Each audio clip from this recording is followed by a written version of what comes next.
stand so you can hear me better, and also I just drove in from Omaha this morning, so I'd rather stand. As you know, when we get old, sitting is hard on us. I think we only have, what, about 5 minutes each for this part? Yes. So I'll be fairly quick. What I've done so far is actually write just a community project, and we published it by the local historical society, and that's how Bill found out about it, because we got a lot of local publicity on this.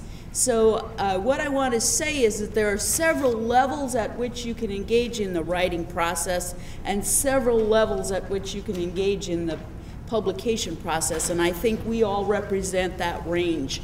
And so that's good, because there's a place for all of you, wherever you want to be. And so this is actually my first draft, and we sold out of them immediately. And I used this as a way to get feedback from people on what I had done, and also to generate interest to get more information. And you'll be able to look at this during the course of the day. What I am now trying to do with this, because I am a professional researcher, my institution wants me to get an academic press to publish this. And also because of what all of you have been doing, I think it's important that some of us take that route, because as Bill said, the visibility here is we're really raising the consciousness.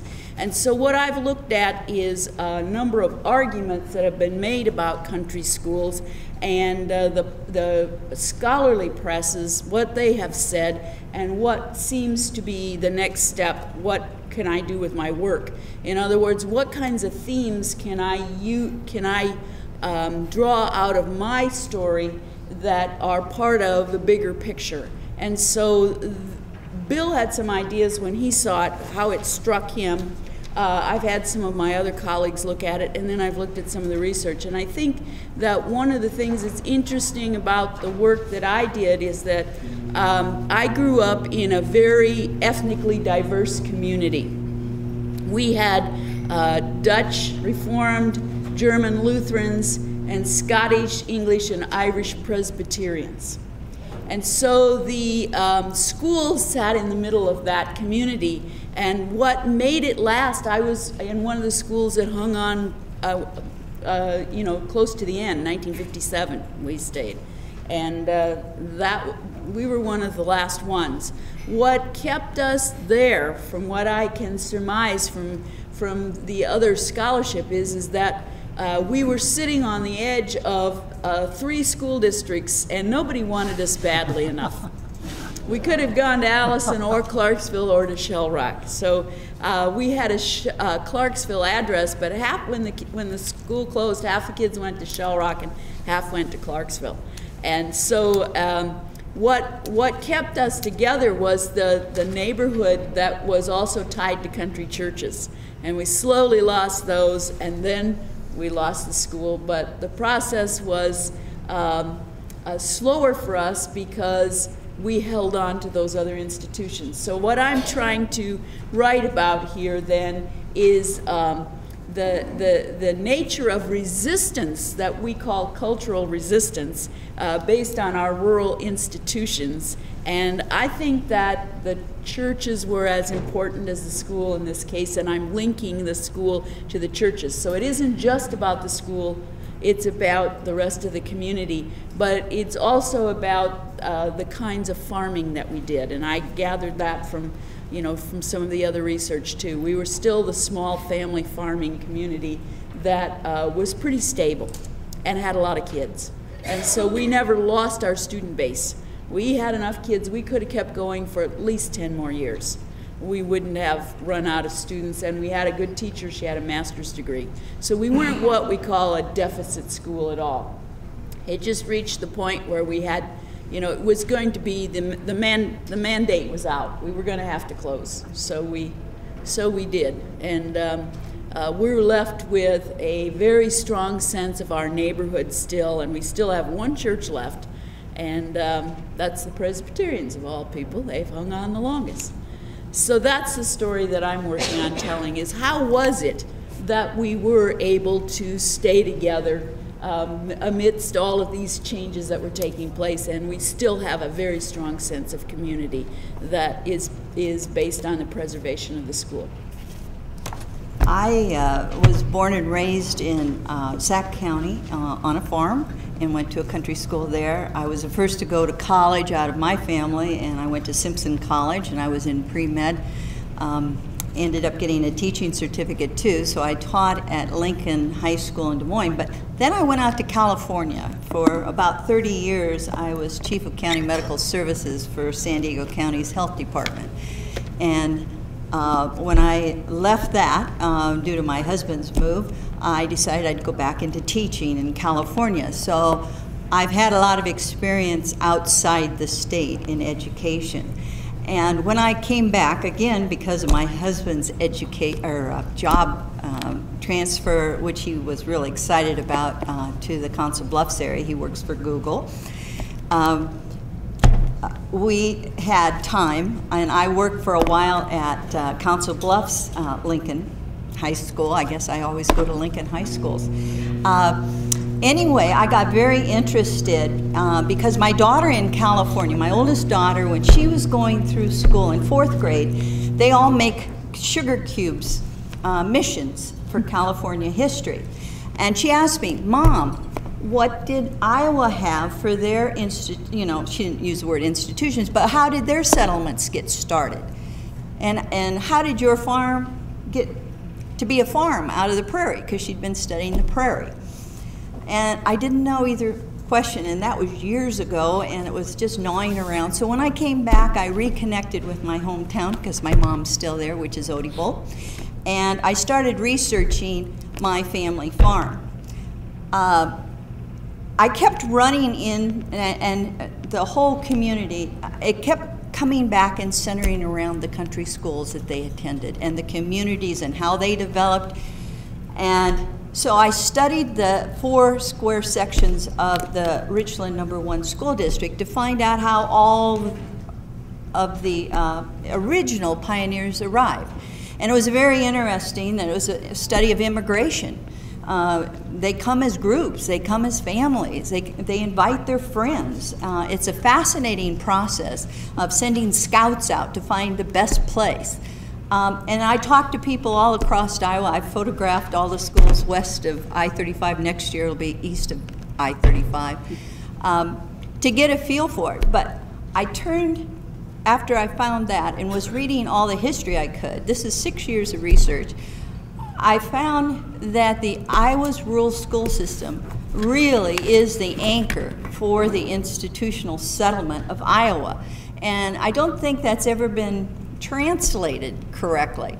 People could come in groups and they could settle on 4 square miles and be together and have their kids in school together, and that became the social networking and community building process, along with churches.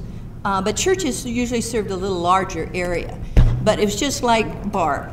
All through Iowa, everybody I talked to, yeah, I was born in a very ethnically diverse neighborhood. I mean, we had Swedish Lutherans, we had German Methodists, we had Irish Catholics, Scots, you name it. We had people from all the countries. But what was fascinating to me was how the role of the development of the Iowa school system, which was planned and organized before the immigrants came. Now, the eastern part of Iowa and the rivers were settled earlier, but 2/3 of Iowa was opened in 1870. We had a population explosion of immigrants, all speaking different languages. How did we tie this to a culture of Iowa?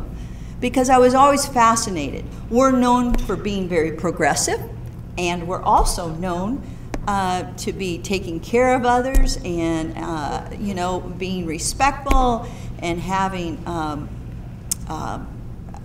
a way of treating people. And I certainly noticed this after coming back from California. I'm not going to try to put California down, but the lifestyle here and everything. I mean, I just missed Iowa more than I knew I missed it, and I have just fallen back in love with it. So I wrote the book on, and this is a research book. If you're interested in a short history of Iowa and have it coordinated with how the Iowa rural school system worked, we had 12,623 schools operating in 1901. That was the peak. But it started in 1858 when the law passed to set up free public funded education for every child in this state. And they set up a funding mechanism. 5% of all the railroad and public land sold in Iowa went into a public fund. It worked much better than the territorial one because nobody ever saw that money and the schools didn't get developed and it was not. But in Iowa, those funds were ready for the immigrants when they came to build their school and to educate their children. Anyhow, this book is very detailed on primary source documents and also has a lot of things that are common across all schools in country schools in Iowa. And I focus strictly on the Iowa rural school system. Early country schools before that were private and they were not free. They were religious. Often parents had to pay subscriptions. You know that. But starting in 1858, and it officially ended by legislation in 1966. We must have had some real rebellion going for another year here. But anyway, this book focuses on how the immigration happened. Now, my goal then shifted. I decided it doesn't do me any good to write a book, and I had 40 people, I have to thank, that helped with all this. I mean, I did not do it by myself, and I feel guilty that my name's on it, and I couldn't put all 40 of theirs on it. Many have died. I worked with 3 generations back, and I have to say it's really sad. And I'm so glad I got the information and pictures and everything else. It's so documented. I wanted to put Iowa history back into the curriculum in the state of Iowa. Now, all textbooks are written.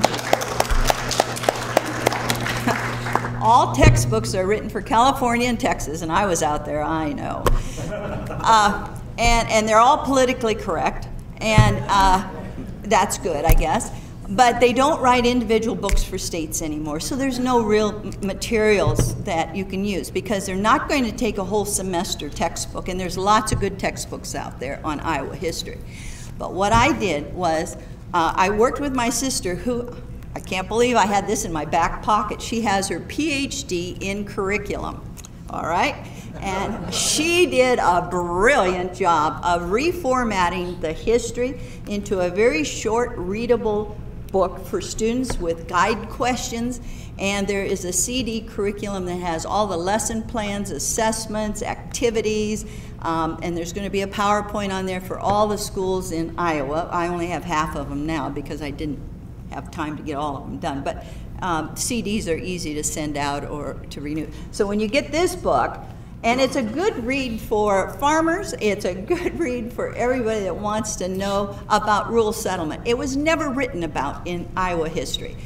95% of the settlement were farmers, come on, you know, and nobody gave them credit. And so I dedicated this book to the farmers and their families. Anyhow, it's very nicely formatted, and it has all kinds of information. It's a very short book. It's made for a 3-week unit for an American history class in 8th or 10th grade. However, I've had some teachers that were interested because it's hard to find teachers that actually taught that can still teach because of the age that's climbing. And there are a lot of young teachers, and I say young, just retiring teachers, that want to do reenactments, but they didn't feel they had enough information. So I had 3 of them this last September read this book, and there's some activities in here, like I said, for 8th and 10th, but they said, oh, you can move those down for reenactments too. They're really good.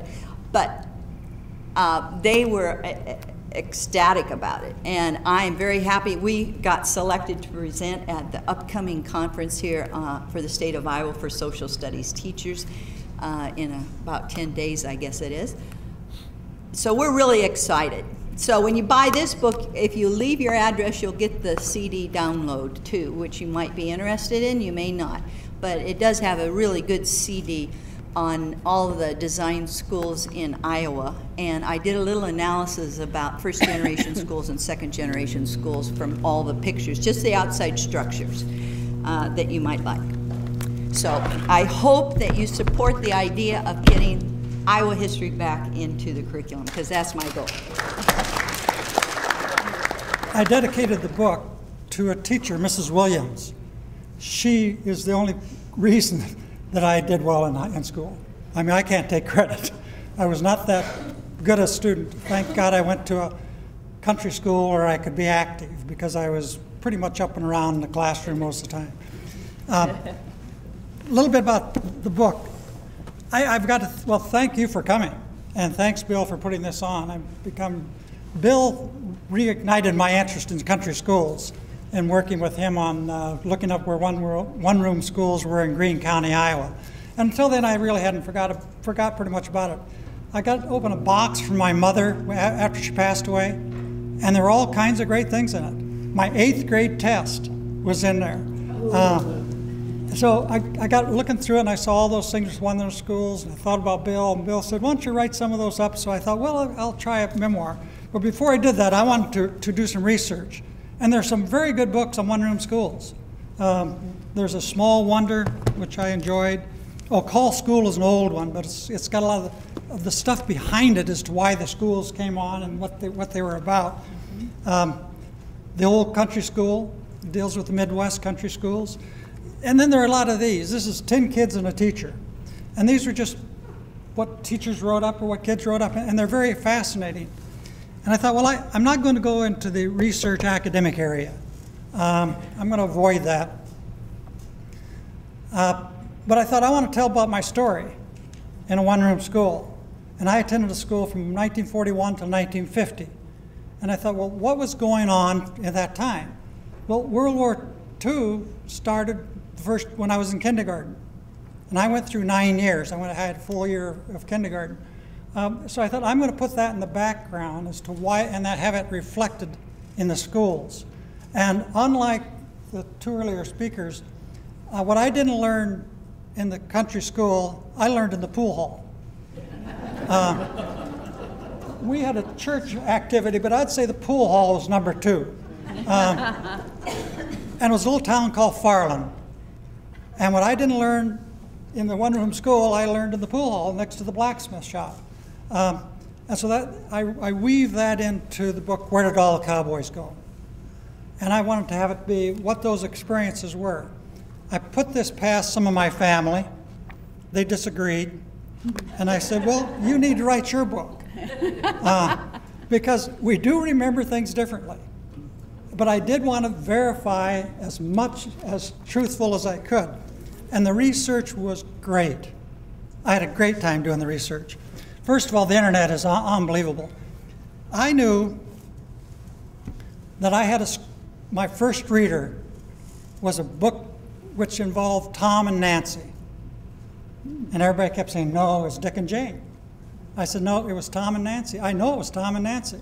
I could remember them. I could see one lived in the city, one lived on the farm, very unlike the farm I lived in, because the pigs were clean and everything. But I knew this book, so I went to, there was I think it's Western Michigan, has a depository for books, for elementary, high school textbooks. So I contacted them, and they said, no, we don't have any Tom and Nancy. And I said, I know it was Tom and Nancy. Going through I like to go to used bookstores and things like that. Going to the used bookstore, what do I get? Here it is, Tom and Nancy. And the book was copywritten in 1939, I believe it was. And I told the person I started school in 1941. So she was looking at 41, and I called her back and I told her, I think I've got the book. And she says, yeah, and she says it was available, but we probably were using, all of our books were old books because this was ended up in the Depression. You only use the books that were around. But this was just one of the stories. Another story, I knew we had on the 8th grade test, they were talking about it's Spurs for Susanna. Again, dealing with Cowgirl this time. And I thought, that's a strange book. Well, the book is there. I wasn't able to get the 1949 version, but I did get a later version, and it's still being used. I knew I listened to a radio program, Cinnamon Bear. Has anyone here listened to Cinnamon Bear? I'm the only kid in Iowa. Honest to goodness, I'm the only kid in Iowa. Cinnamon Bear, and I thought, well, was it in my mind? They had that crazy quilt dragon, and they had all kinds of characters. And I had gotten in trouble with this friend, Jimmy, who was my close friend, which I write a lot about in here. We had gotten in trouble putting a fort up in the hay mound with corn knives to protect ourselves in case of an invasion.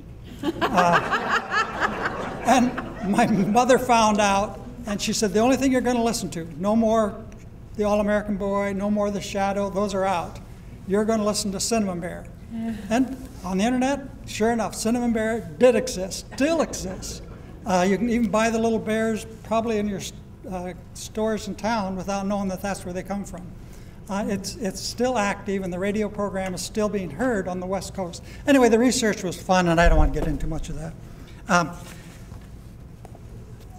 The book is selling some in Denver. I hope they read a little bit about what the book is about, because the title is Where Did All the Cowboys Go? Well, that's kind of a metaphor. It's where did all the memories go? Where did all the one-room schools go? Where did all the things that happened in those early years go? And so don't let the title mislead you. That's about 5 minutes, probably more. Thank you. I'll make mine real short because I'm the last speaker here, but I just can't resist. And Sandra, I hope you'll forgive me, but when she was talking about her small town in Sac County, I want to tell you how that town got its name. There was a small stream running through Sac County, and there was a Swedish immigrant and his wife in a wagon with a team of horses in front. They crossed the stream, and the wagon got detached from the horses. The Swedish man turned to his wife and he said, "Oh, de bolt." I couldn't resist that. If you want to hear the real story. Well, as Bill said, I took a little different approach. I picked on one country school and put together a 50-page booklet on that one country school. And I had some current concerns. In fact, Leanne Rondak and I had talked about this, in that when people come to a country school reenactment, they come in Little House on the Prairie garb. And I wanted people to remember that the decade of 1944 to 1954, which was the last decade of my country school, we had our experiences too. And I wanted to memorialize that before the stories were all gone. I was fortunate in having a lot of pictures to use as part of that, and I also wrote it in a very generic form so that it could be enjoyed by people that did not attend this particular country school, but could learn a lot about a country school. So I went through the decade, through the newspapers, local newspapers, to come up with ideas that are woven into this too. As Bill said, I've done other publications too. This one I self-published. It cost me, through CopyWorks, with the quality of paper I wanted, about $6.50 each to publish a 50-page booklet, spiral bound. I charge $7 for it because I'm not in this, of course, to make money. It's a retirement hobby for me. But with two other publications I did, one was Grant Wood's Clear Lake Summer, and the other was called Clear Lake, The Earliest Images. In both cases, I worked with a nonprofit organization.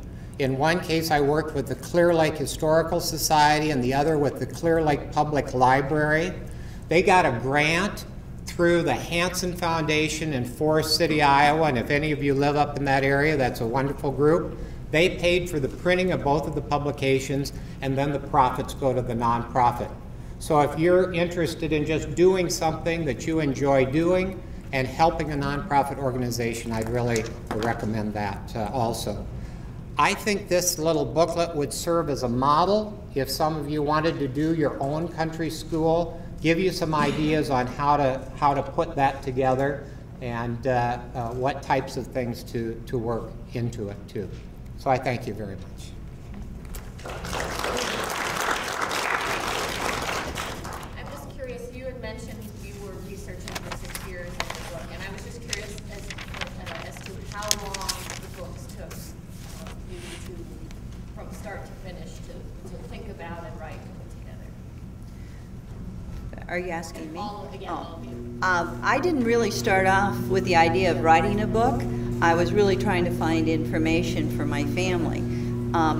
But it takes a lot of time to research, and I would have to say writing the book is the easier step, but getting it edited and published is probably a year if you're going to go that route.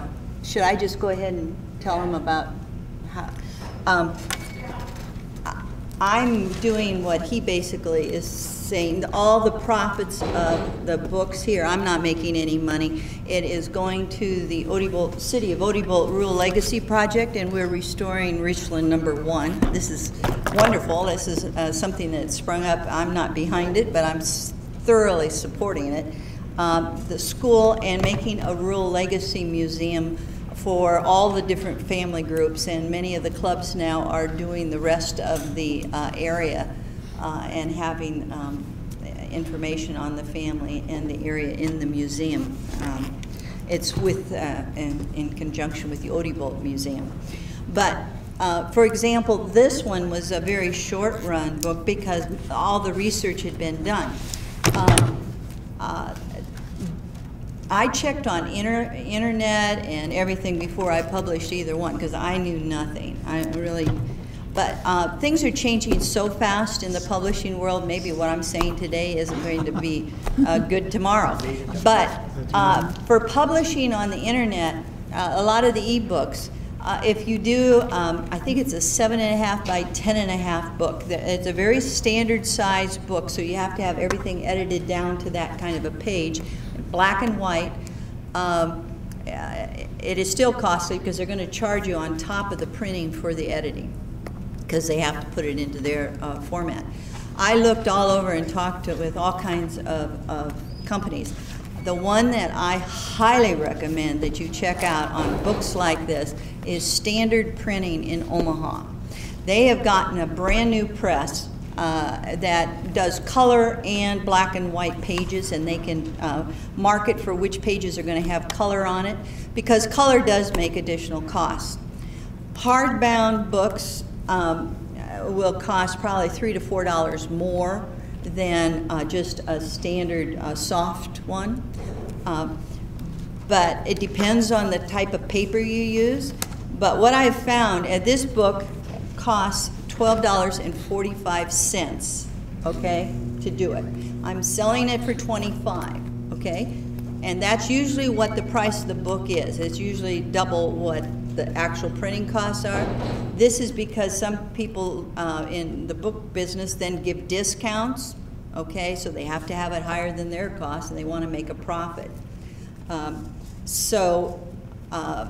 Like I said, the profits will go. But on a book, if you want to continue to keep it going, you have to get back enough to buy another book, to sell another book. Does that make sense?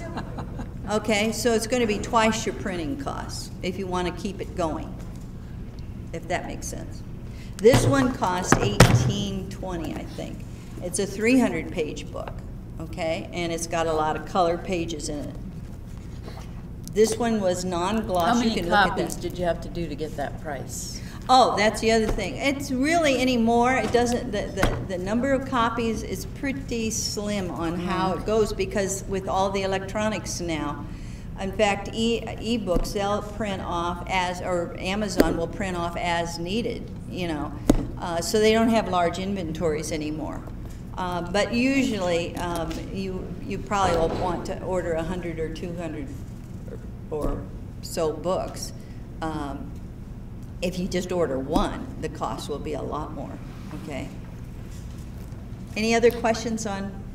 I was wondering if the rest of you could talk about the time period. Well, I could say something about mine because it's similar to Paul's. Mine's 116 pages, and I did the same thing. And we did it locally with a printery over in Waverly, and it cost us about, I think this one was about $12 because it's got a lot of pictures in it, and so. Are they colored? They're not color, but still pictures. They have to use a slower process, and we can have them print them off however many at a time. But what we did was we put in the Historical Society newsletter and the local newspaper a notice that several of us were writing these about various schools. I was just able to get the most information because mine had the best sense of neighborhood, which is telling. And then people came to the Historical Society and brought things in, and then the first thing we did was we scanned everything on a disc, and we have an archives in the library. So we have a copy of everything that people let us have. And then we have a repository at the Historical Society for anything that they donated. But we have that record. And then the other thing I did was I gathered all the maps I could get from the courthouse and any other local historical collections. And so I've got plat maps from the beginning of the settlement, which I think is what Sandy did too. So that wasn't even very difficult. Then with the pictures and all of that information, I think it took me just a couple of months to write it up. Now, and then it takes you a week to get it published. So you can decide you're going to have a fundraiser event and a presentation and start less than a year in advance and do it. Now, what I'm saying is that this is a preliminary as far as I'm concerned, because then I held a gathering at the church for all the people that participated in this to come and give me feedback on it, and then they brought even more stuff after they thought about it. They brought a lot more stuff, so I've got a big binder.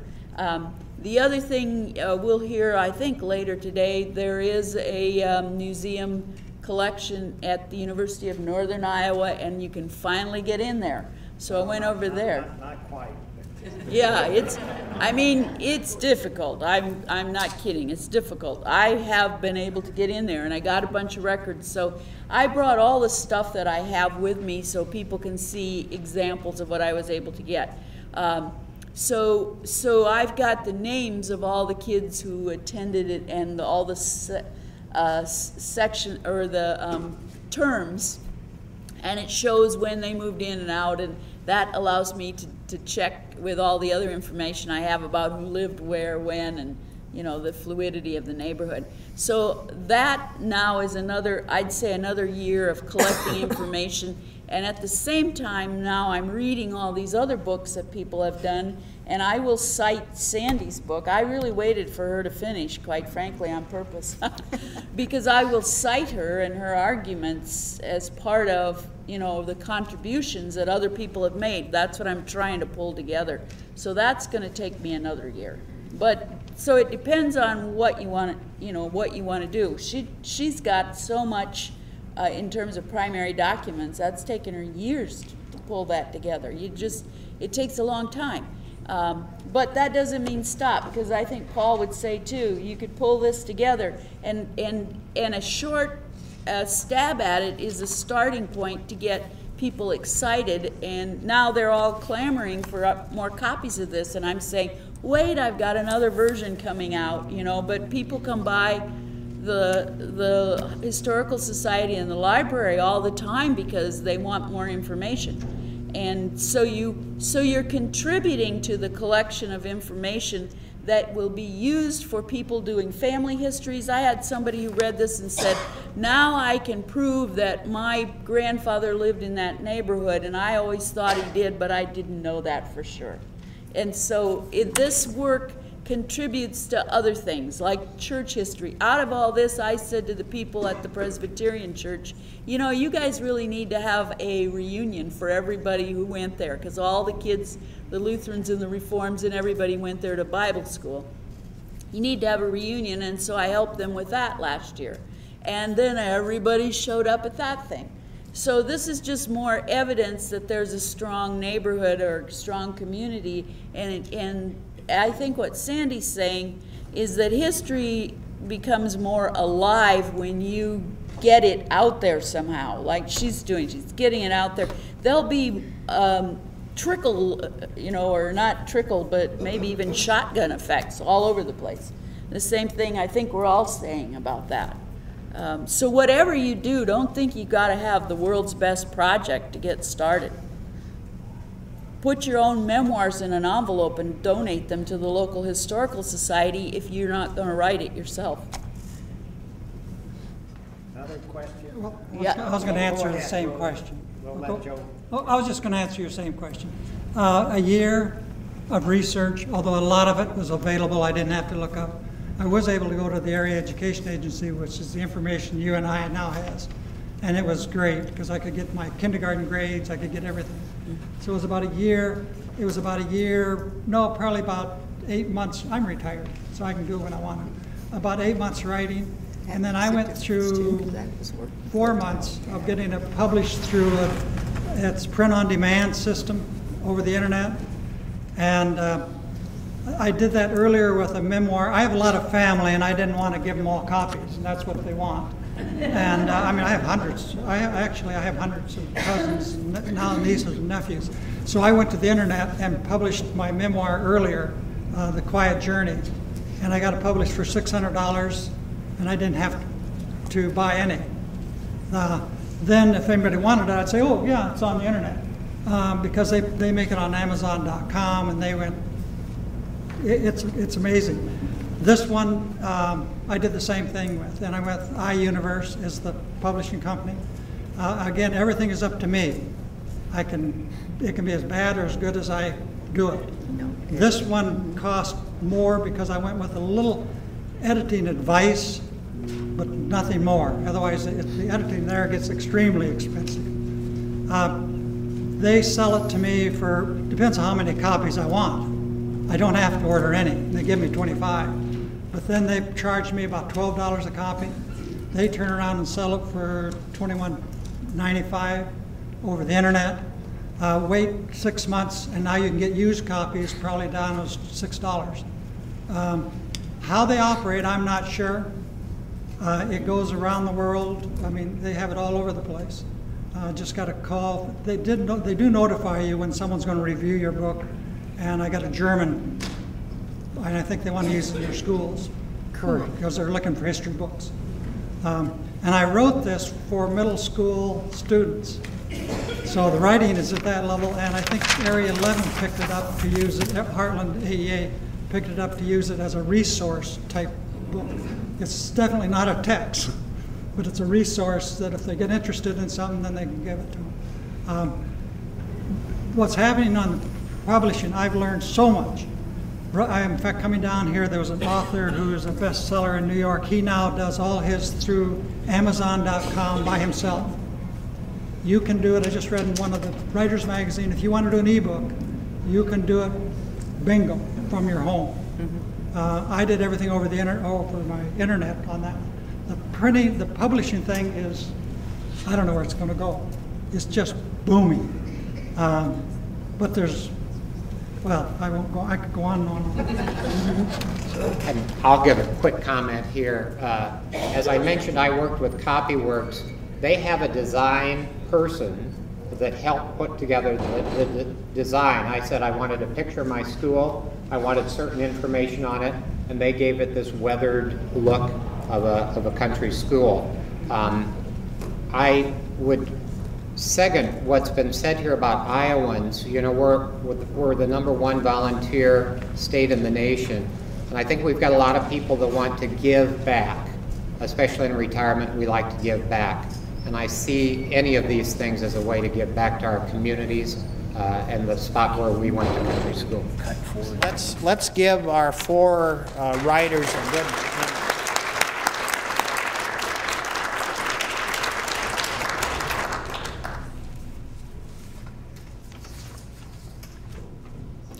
Actually, I've never been really good at following directions, so I have a poem and a little poem. so I'm going to cheat just a little bit. The first poem that I'm going to read to you was written by Mabel Schwenker English, and she was a school teacher in Jackson County at Fairfield No. 3 school, and that was the school that my father attended. And so the second little snippet poem actually was written by my father when he was in school.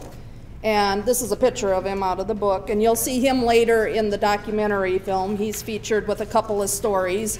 My behavior is better than my father's behavior, by the way, when you watch that. So I thought these two should go together. And the first one is by Mabel. Soliloquy of a one-room school. Remember, you tossed away my heart and soul for what today is progress, such as progress goes. Considering financial woes, I was the nucleus and lore of family sacrifice and more. We had that wide communication in that old schoolhouse education. Some districts saved my humble shell, the trees, the fence, and water well that furnished every simple good, as did the stove and stacks of wood. While time goes on without without applause, I live again just for the cause, to tell the children, come what may, what school was like in Grandma's day. Touch the blackboard where we stood, no plastic desk, we had real wood. Look up at George and Lincoln there, and teacher on the straight back chair. From the past and country schools, your futures built upon the rules of conservation, examples learned, of values lived and values earned. There's joy again in introspection, the pride to save what used to be, and now is just a memory.